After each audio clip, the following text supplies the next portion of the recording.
Halo semuanya, selamat datang kembali di Reset Breed nih teman-teman ya. Nah, di kesempatan yang bagus ini, kita pengen coba nih ya, kita bahas topik yang mungkin banget dan bisa jadi itu akan mempengaruhi atau pernah kita alami semua. Yaitu apa nih teman-teman? Yaitu adalah gimana caranya kita ngadepin pendapat atau perspektif yang berbeda dari orang lain atau organisasi lain nih. Nah, di dunia di mana keragaman itu sekarang jadi sesuatu yang dirayakan bersama dan yang memang diselebrasikan, kita penting nih untuk memahami dan menavigasi perbedaan ini dengan rasa hormat dan saling terbuka satu sama lain. Apakah Anda bagian dari tim, organisasi, nyari wawasan juga, atau mungkin sebagai individu yang pengen belajar hal baru, teman-teman semua datang ke tempat yang tepat nih kalau kayak gitu ya. Nah, jadi seperti apa itu? Oke, kita lanjut aja nih teman-teman ya. Jadi gini ya, pada dasarnya kan pendapat atau perspektif yang berbeda itu pasti akan muncul nih dalam setiap interaksi sosial. Dan itu terutama berlaku banget nih untuk di kultur yang beragam kayak di Indonesia. Nah, pertanyaannya gimana tuh caranya supaya perbedaan pendapat itu justru malah bisa mendorong pemahaman kita, pertumbuhan, dan bahkan kolaborasi dalam pekerjaan ataupun bisnis ataupun kehidupan kita sehari-hari. Nah, pertama itu yang jelas nih ya, ketika kita harus menghadapi pendapat atau perspektif yang berbeda, itu tuh kita harus tahu dulu nih gitu bahwa tujuannya itu adalah bukan menimbulkan konflik atau kesepahaman. Kita harus pertama kita set dulu nih bahwa tujuan kita itu melihat bahwa setiap perbedaan pendapat, setiap momen itu tuh sebenarnya adalah peluang untuk belajar, untuk tumbuh dan juga inovasi nih teman-teman ya. Nah, jadi ada beberapa langkah nih yang mungkin bisa kita lakukan dan kita ambil tipsnya. Yang pertama nih, jelas yang pertama itu harus kita bersikap hormat, sabar dan juga berempati nih. Kita nggak mungkin dong ya, kita bisa menciptakan lingkungan di mana orang merasa nyaman buat ngungkapin pendapat kalau misalnya nggak ada rasa hormat atau empati di dalam lingkungan tim itu gitu. Nah, meskipun tidak apa-apa juga ya untuk nggak setuju, cuma kan gini, tetap aja masukan dari orang lain nggak boleh diremehin atau diabaikan dong ya.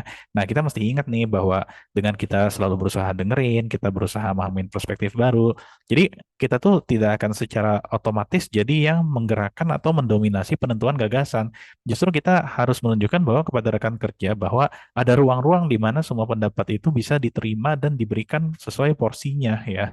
Nah, bukan berarti juga sependapat itu tidak diterima, semua pendapat diterima dibagi rata gitu ya, nggak bisa juga, tentu ada porsi. Nah, yang berikutnya yang kedua ini yang kadang-kadang mungkin sering kita alami adalah yang mungkin kita suka ragu, apalagi di lingkungan yang mungkin secara struktural itu masih sangat ini ya, apa namanya, berpengaruh banget nih faktor umur, nah, atau faktor pengalaman. Jadi ketika kita emang pengen supaya pendapat itu bisa keluar dengan cair, kita emang harus memaksakan diri untuk ngasih kesempatan semua orang buat bicara nih teman-teman ya.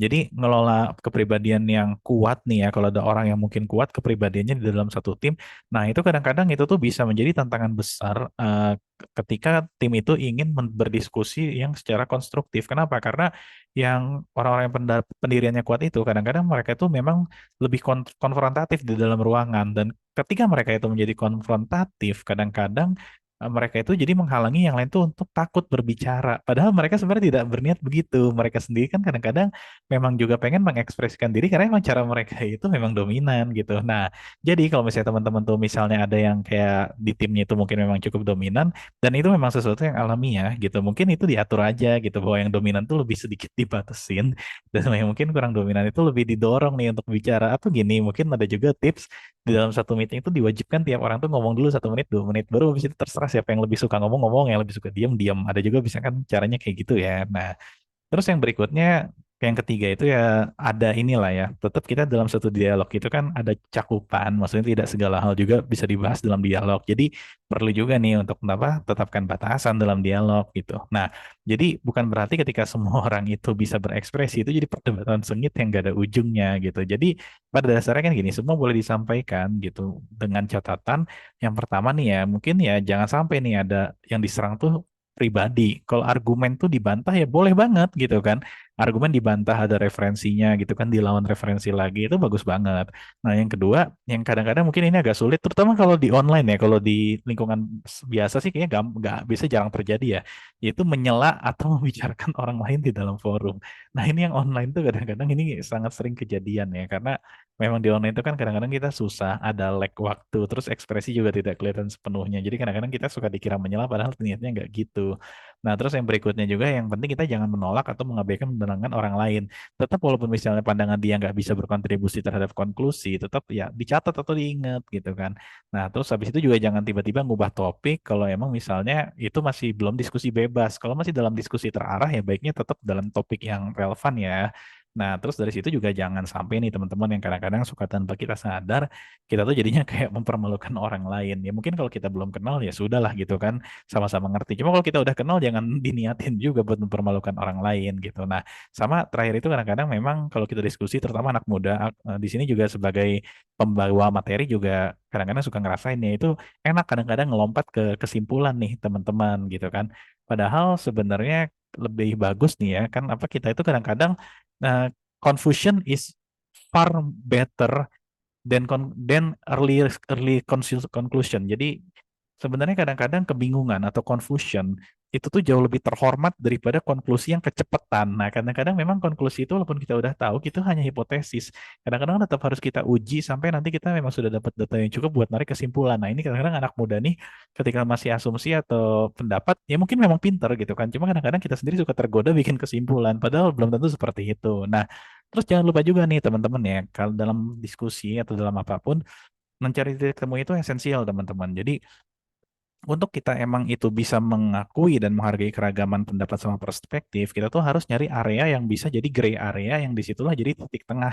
Yang satu pengen 10, satu pengen satu, ketemunya di 5. Nah, kurang lebih seperti itu gitu ya. Nah, ini kadang-kadang yang memang menjadi titik temu inilah yang kadang-kadang suka dilupakan ketika kita memang mengutamakan diri sendiri itu untuk yang lebih benar dari yang lain.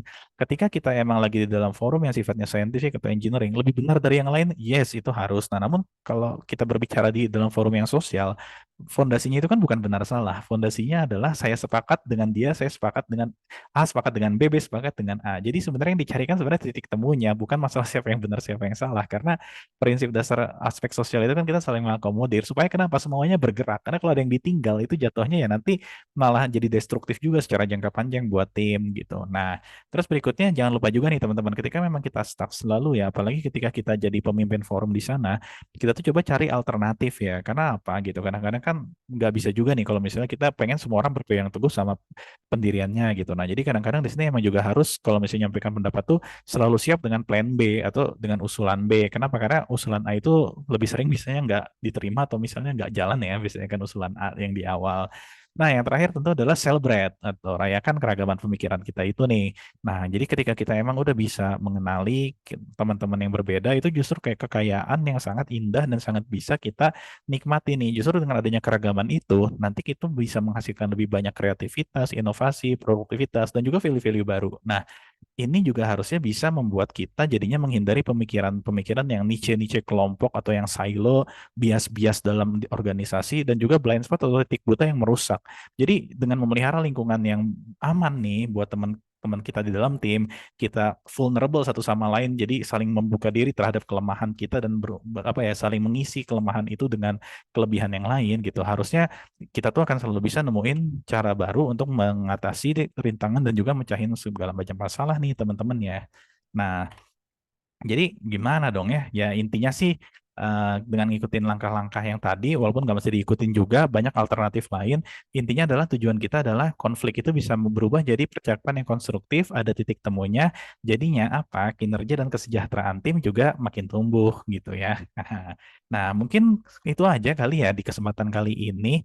Semoga nih dengan video di mana kita coba sedikit sharing tentang cara menghargai pendapat atau perspektif yang berbeda, kita tuh jadi bisa makin produktif. Ingat nih teman-teman ya, merangkul keragaman dan pemikiran itu penting banget buat pertumbuhan dan inovasi. Dengan kita satu sama lain saling menghormati dan berempati, kita kasih kesempatan tiap orang buat bicara, kita tetapin batasan juga, cari titik temu antar pendapat yang berbeda, kita explore juga alternatif-alternatif yang ada, dan terakhir kita buat semua orang tuh bisa saling vulnerable sehingga merayakan keragaman pemikiran.